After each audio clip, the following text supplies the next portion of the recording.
Menyusul bobolnya server pusat data nasional oleh serangan siber, Komisi 1 DPR berencana memanggil Menteri Kominfo Budi Aristiadi dan Kepala BSSN Hinsa Sibuarian. Mengapa pusat data nasional mudah dibobol oleh pengirim ransomware? Bagaimana memulihkan sekaligus memitigasi agar layanan publik yang dinaungi server PDN aman dari serangan siber? Sudah ada pakar keamanan siber Alphonse Tanujaya. Terima kasih Pak Alphonse sudah bergabung bersama kami di Kompas Petang. Selamat sore Cynthia. Ya Pak Alphonse, ini sebenarnya celah keamanan yang dieksploitasi penyerang ini di bagian mana sehingga pemulihannya pun terkesan sulit karena sudah memakan waktu beberapa hari ini? Kemungkinan besar ini sehubungan dengan celah keamanan pada aplikasi virtualisasi ya, mungkin VMware. Jadi ada tanggal 17 ada celah keamanan baru, lalu kita lihat tanggal 20 langsung terenkripsi, kemungkinan itu salah satu kemungkinannya. Dan kalau menurut perkiraan kami jika itu yang terjadi, maka peretasnya tidak sempat untuk mengcopy data. Jadi kekhawatiran untuk data yang bocor itu rasanya tidak perlu terlalu dikhawatirkan jika itu yang terjadi ya. Lalu andaikan pun dia berhasil mengunduh filenya itu, di situ kan ada VM virtualisasi mestinya ribuan. Itu satu komputer 1 tera lebih untuk mengunduh 6 ribuan itu kamu butuh berbulan-bulan dengan kecepatan internet kali ini.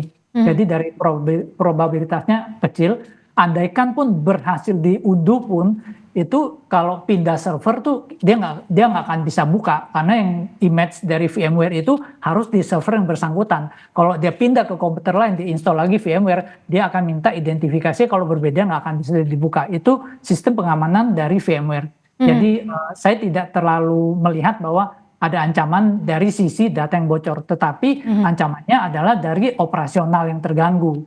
Dan ini memang sudah 5 hari dan kita lihat bahwa kita bisa, mungkin ada alasan, saya yakin Kominfo bukan berdiam diri, ini di belakang pasti setengah mati mencari dan mungkin ada hal lain yang kita tidak tahu apa yang sedang dilakukan, apakah ingin melakukan forensik atau sejenisnya supaya tidak terjadi lagi di kemudian hari. Tapi kalau Anda lihat apa yang terjadi saat ini akibat disaster recovery centernya tidak berfungsi sehingga kebobolan atau ada hal lain sehingga mitigasi yang pastinya sebelumnya mungkin sudah dilakukan Kemenkominfo tidak berjalan dengan baik? Saya cukup yakin bahwa ada disaster recovery dan business continuity, tetapi karena ini celah keamanan baru dan ketika mereka injek masuk, mereka menggunakan script berhasil masuk ke salah satu server untuk mengelola semua VM itu, script itu tinggal encrypt semua VM, lompat, dia akan encrypt dalam waktu yang sangat singkat.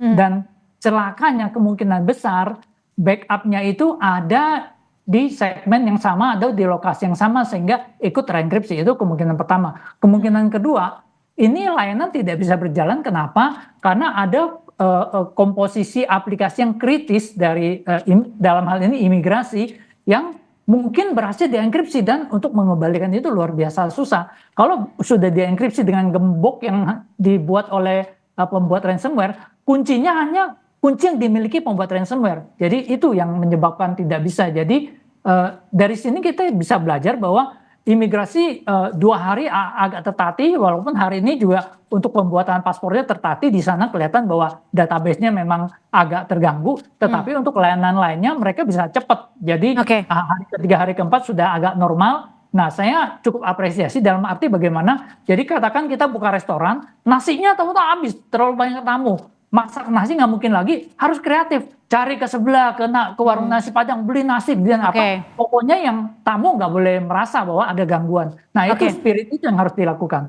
Tapi tadi Anda menyebutkan kalau kebocoran data mungkin tidak terlalu menjadi bagian yang diresikokan saat ini. Tapi dampak-dampak yang sejatinya perlu dikhawatirkan oleh masyarakat itu apa sih, Pak Alphonse?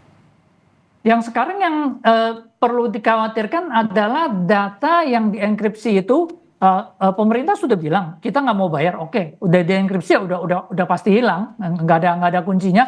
simpan datanya, jangan dihilangkan, disimpan. Saya yakin suatu saat dalam waktu 5 tahun lagi data ini akan bisa didekripsi karena perkembangan komputer udah luar biasa. Percayalah, 5 tahun sampai 10 tahun pasti akan bisa. Teknologi udah menuju ke sana, teknologi AI dan kuantum menuju ke sana. Bentar lagi enkripsi bisa dipecahkan.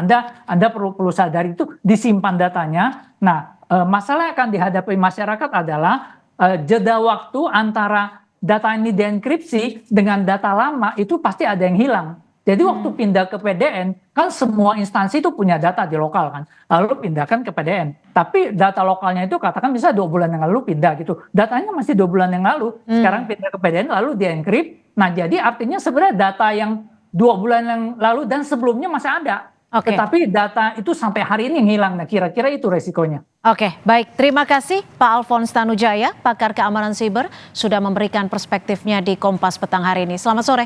Selamat sore.